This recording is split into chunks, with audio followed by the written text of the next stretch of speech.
فیاض بھائی السلام علیکم، اور سب سے پہلے تو آپ کو ویلکم کرتے ہیں۔ یہ جاننا چاہیں گے کہ سابق وزیر اعظم نواز شریف صاحب جس طرح سے واپس آ رہے ہیں، جس طرح سے ان کی ضمانتیں ہوئیں، وارنٹ معطل ہوئے اور پھر ان کے لیے جو ہے وہ ایک میدان جو ہے وہ تیار کیا گیا ہے جلسہ کرنے کے لیے، آپ کو کیا لگتا ہے کہ یہ کوئی نئی روح پھونکے گا پاکستانی سیاست میں، یا پھر یہ مردہ گھوڑے میں جان ڈالنے کی کوشش کی جا رہی ہے؟ بسم اللہ الرحمن الرحیم۔ دیکھیں، بنیادی طور پہ ساری دنیا کو اب پتہ چل چکا ہے کہ 2016 کے اندر پاناما کے نام پہ جو ڈرامہ رچایا گیا تھا، اور پھر اس میں سے ایک فیملی شریف فیملی، اور شریف فیملی میں سے بھی نواز شریف اور ان کی گھر والے مریم نواز صاحبہ اور کیپٹن صفدر، ان کو جناب ٹارچر کیا گیا اور ان کو جناب مورد الزام ٹھہرایا گیا اور ان کو جناب ان کے خلاف فیصلے دے کر ان کو سیاست سے آؤٹ کیا گیا۔ وہ ساروں کو پتہ چل گیا ہے کہ اس میں کون کون سے فیکٹر، کون کون سے ایکٹر، کون کون سے کریکٹر شامل تھے۔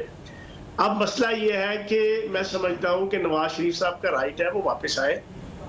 واپس آ کے قانون کے مطابق سزائیں غلط ہوئی ہیں یا ٹھیک ہوئی ہیں اس کو فیس کریں اور اپنی سیاست کریں۔ ان کا حق ہے ایک پولیٹیکل پارٹی کی حیثیت سے، اور باقی جو حالات اور واقعات ہیں وہ آپ کے سامنے ہیں اس وقت پورے پاکستان کے، کہ پاکستان اتنا زہر آلود ہو چکا ہے سیاسی اور سماجی حوالے سے، ٹالرنس اور پیشنس اتنی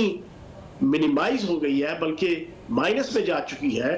جس میں بنیادی کردار میں آپ کو بڑا اوپنلی کہوں کہ چیئرمین تحریک انصاف اور تحریک انصاف کی پچھلے 10 سال کی جو خصوصاً پالیٹکس ہے، اس کی وجہ سے پاکستان کی سیاست اور معاشرت تو بہت پولرائز ہو چکی ہے۔ آپ کا مخالف کوئی سٹینس اگر آپ کو لیتا ہے، کوئی رویہ اختیار کرتا ہے پولیٹیکل، کوئی اپروچ اڈاپٹ کرتا ہے، کوئی سوچ اڈاپٹ کرتا ہے، لوگ ایک دوسرے کو کھانے کو پڑتے ہیں، جانوروں کی طرح کھانے کو پڑتے ہیں، برداشت کرنے کو تیار نہیں ہے کہ کوئی آپ کی سوچ کے خلاف کوئی بات کرے سوشل میڈیا پہ، الیکٹرانک میڈیا پہ، پبلک میں۔ تو یہ جو ماحول ہے، اس ماحول کے اندر میں یہ سمجھتا ہوں کہ ٹھیک ہے، آئے نواز شریف صاحب آ کے اپنا کردار ادا کریں۔ اور یہ جو فیاض بھائی آپ کہہ رہے ہیں کہ زہر گھولا گیا، اس ظاہر ہر زہر کا کوئی نہ کوئی تریاق ضرور ہوتا ہے۔ اس زہر کا تریاق کیا ہے؟ کیا صرف نواز شریف کی واپسی ہے؟ کیا نواز شریف کی واپسی کے بعد جو انتخابات ہیں اس میں سب کو لیول پلینگ فیلڈ ملنا ہے، یا پھر اس کے بعد کوئی ایسا گرینڈ ڈائیلاگ ہے جس کے لیے تمام جو سیاسی جماعتیں ہیں وہ اکٹھی ہوں پاکستان کی معیشت کو آگے لے جانے کے لیے؟ دیکھیں، اس وقت تو سب سے پہلی ضرورت پاکستان کی اکانومی کو بہتر بنانے کی ہے، تاکہ اکانومی بہتر ہوگی تو غریب اور مڈل کلاس اور لوور مڈل کلاس جن کی زندگیاں عذاب بنی ہوئی ہیں اس وقت مہنگائی کی وجہ سے، عذاب بنی ہوئی ہیں، آپ یقین جانیں، ان کی زندگیوں میں کوئی سکون آئے۔ میں سمجھتا ہوں لوگوں کو اس وقت کوئی پالیٹکس سے یا کسی پولیٹیکل پارٹی سے اتنا غرض نہیں ہے جتنا انہیں غرض اس بات سے ہے کہ ان کے گھر کے کچن چلیں، ان کے یوٹیلٹی بلز ادا ہوں، ان کی بچوں کی فیسیں ادا ہوں، ان کی زندگیوں میں سے جو ایک فاقے اور جناب ایک عجیب و غریب قسم کا ایک مایوسی کا ماحول کریٹ ہو چکا ہے وہ ختم ہو، اور ان کے گھروں میں اور ان کی زندگیوں میں سکون آئے۔ میں سمجھتا ہوں کہ وہ اسی وقت ہوگا جب پاکستان کی اکانومی بہتر ہوگی،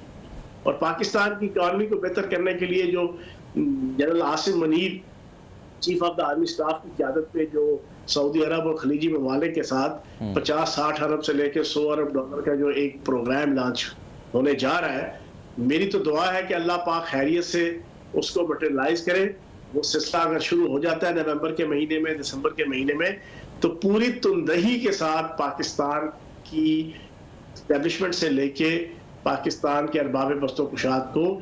اپنی اکانومی کے سروائیول اور ریوائیول کی طرف توجہ دینی چاہیے۔ ورنہ جہاں تک بات الیکشن کی ہے، میری ذاتی رائے ہے، یہ ذاتی رائے ہے، پارٹی کی رائے نہیں ہے، ان الیکشنوں میں سے کچھ بھی نہیں نکلنے لگا۔ وجہ کہ نون لیگ جیتے گی تو پی ٹی آئی نے نہیں ماننا، پی ٹی آئی جیتے گی تو نون لیگ نے نہیں ماننا، آئی پی پی جیتے گی تو پیپلز پارٹی نے نہیں ماننا۔ اور شروع میں نے آپ کو کہہ دیا ہے کہ سیاست اتنی زہر آلود کر دی ہے چیئرمین تحریک انصاف کے سرصدقے کہ آج برداشت ہی نہیں رہی لوگوں میں۔ اگر آپ کا رزلٹ آپ کی مرضی کا نہ ہوا، آپ الیکشن نہیں مانتے۔ آپ کے خیال میں جس